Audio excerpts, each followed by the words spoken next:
Hey everybody! Hello! Thank you for being here. Welcome to day 6, my beautiful loves, day 6 of my 30-day Facebook Live challenge. My name is Brenda Ramos. I'm a transformational growth coach, a Reiki master, and a divine feminine embodiment leader, here to help you, to support you in creating a life of purpose and joy on your terms as your true self. So, I gotta tell you something. I'm totally unprepared for today. I usually throughout the day kind of pick a topic and plan it out. Didn't happen today. I'm putting together, I'm editing a little video to promote my upcoming women's movement, sensual movement and coaching program starting May 5th. So I'm putting together and editing a little video with some of my choreography, and yeah, it's consumed me almost all day. I don't even remember when I ate last. So, but what I did was, what I think I'm going to go with to tie today into this 30-day challenge and visibility and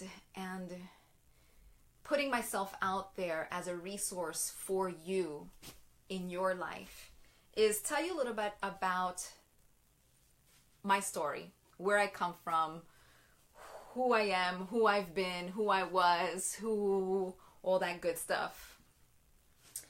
So, if you noticed today, I posted the first picture I posted was yesterday.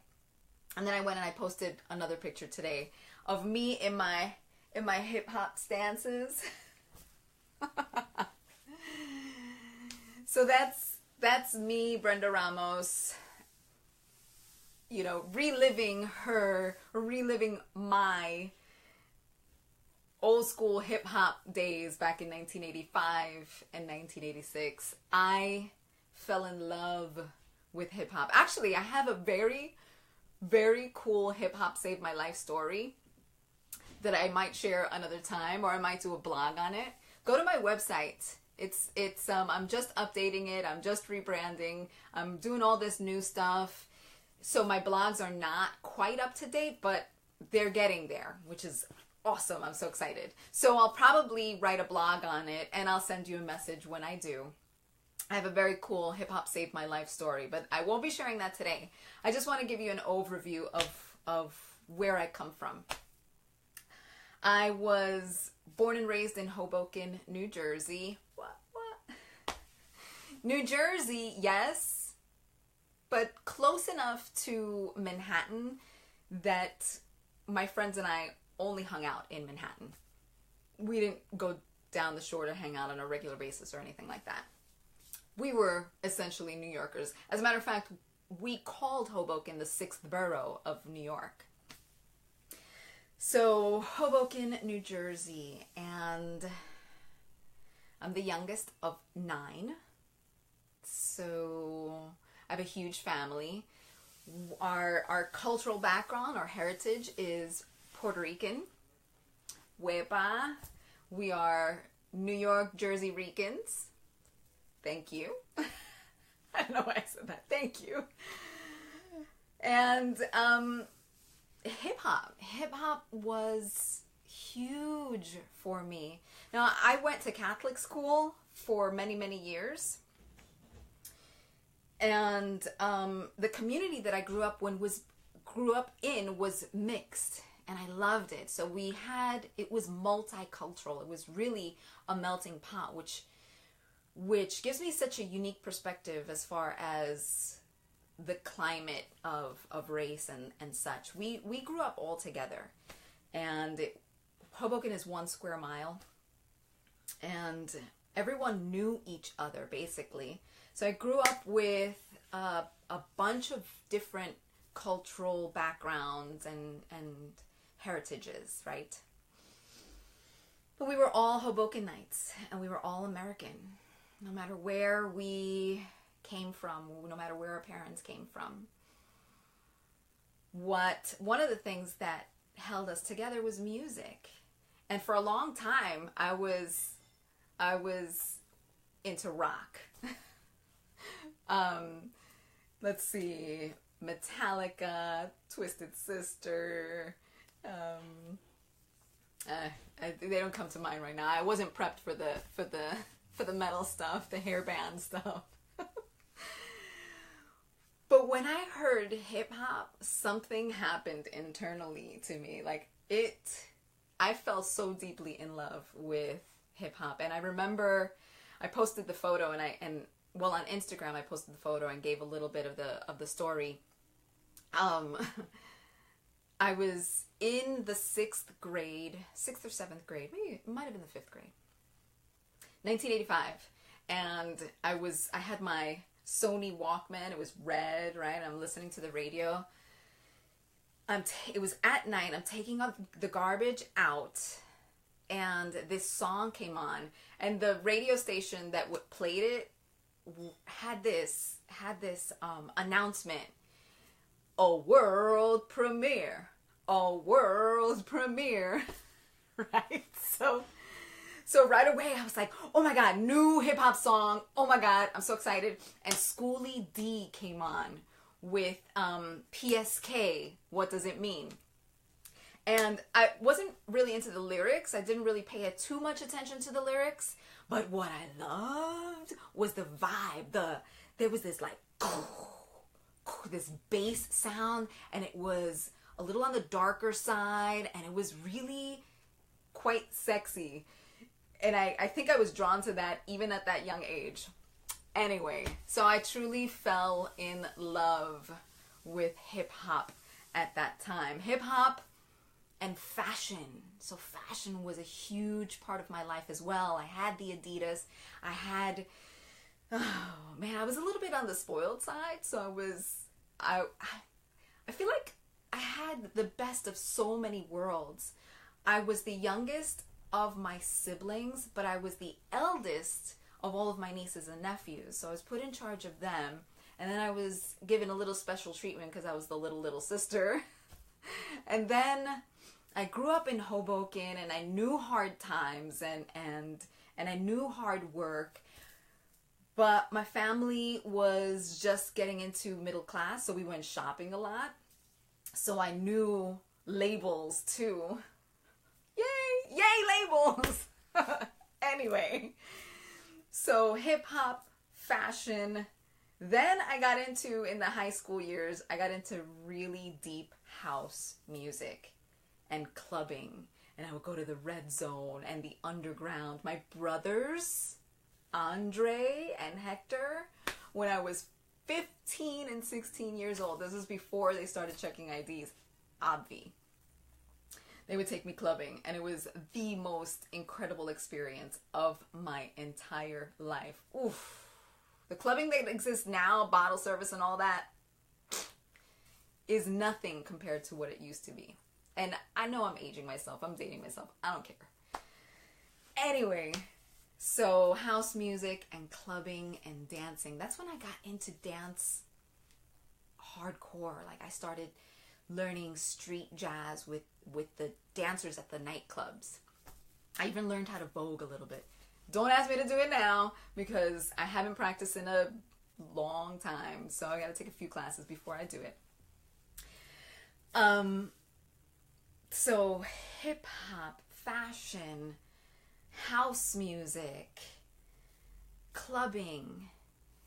The first dance that I learned when I was 5 years old was hustle.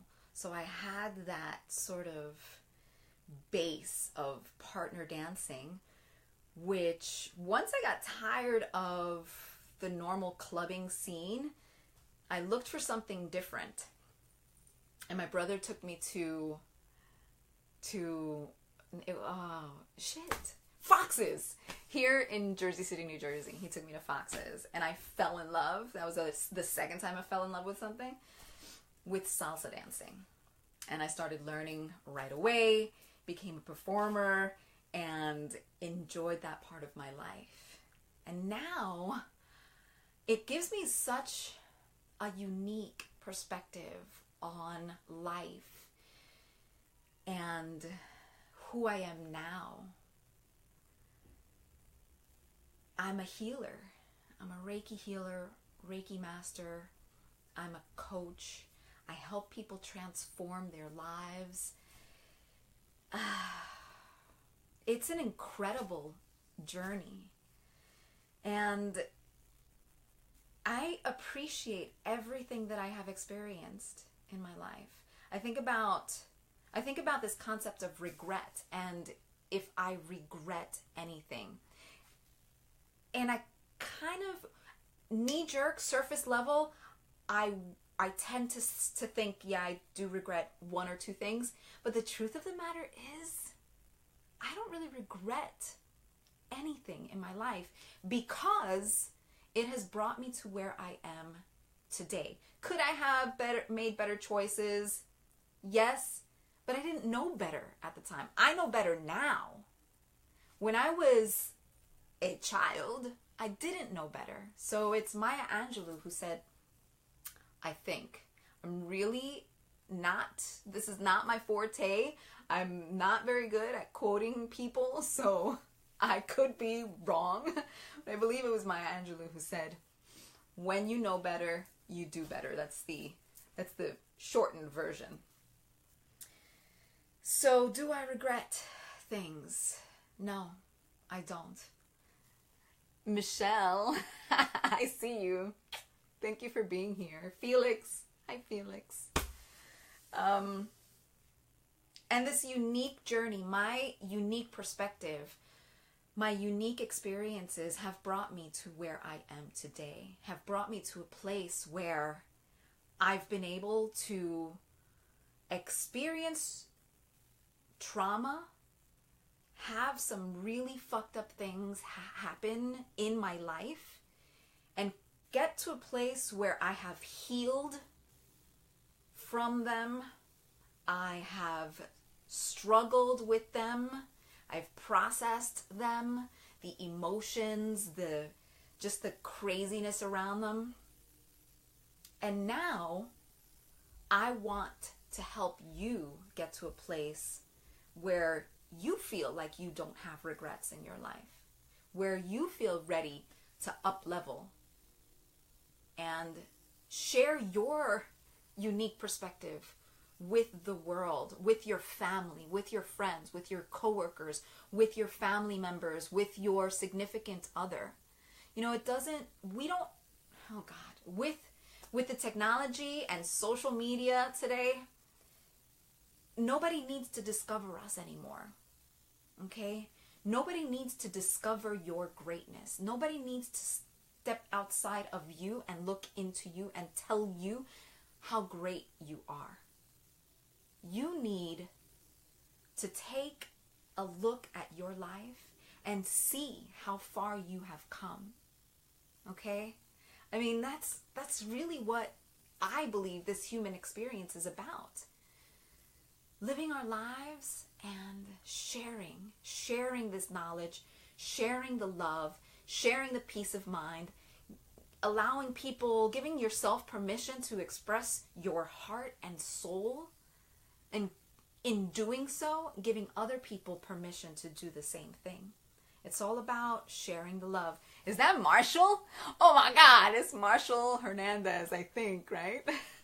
I love you. George, I see you. Evie, I see you.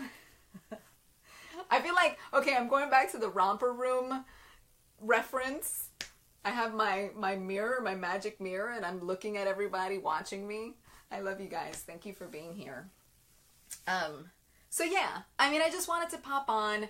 I'm committed to being here regardless of whether I've prepared a topic or not. I'm committed to being here for you so that you have me as a resource, so that you can say, man, if this girl can do it, she came from Hoboken, she's hip hop, she's salsa, she's house music, she's whatever. There's nothing I'm a special human being. I'm a special little snowflake, but so are you. There's nothing more or less special in me than there is in you. And I really want you to embrace that and take that out in whatever way you can in your life.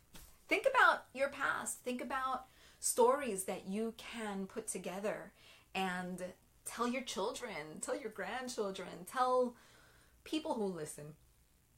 And thank you for being proud of me. You're one of my favorite people, Marshall. Thank you. And we've had some amazing dance times too, right? Clubbing. Oh my God, when I was 15 and 16, I loved it. Anyway, so take your story out into the world. And that, when I say out into the world, I'm not saying social media. I'm saying share yourself with those around you, because you have a unique perspective on life. You put things together in certain ways that are very unique to you and your experiences. And that is going to inspire someone. That is going to help someone see things differently. And the feeling of sharing yourself in that way is incredible. I highly recommend it. So I'm going to leave you with that. Thank you for being here. Share yourself, share your heart, reach out to me, share this video.